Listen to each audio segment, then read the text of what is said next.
May isang game kung saan naglaro ako at fighter ang gamit kong hero tapos ito yung core items ko, Trinity Build, Corrosion Sight, Demon Hunter Sword at Golden Staff. Alam naman natin na yan ang Trinity Attack Speed build para sa mga marksman, di ba?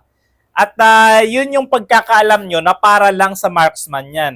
Ngayon, inaaway niya ako, ang dami niyang sinasabi, mali daw build ko kasi yung hero ko fighter tapos may ganyan akong build, may Trinity build.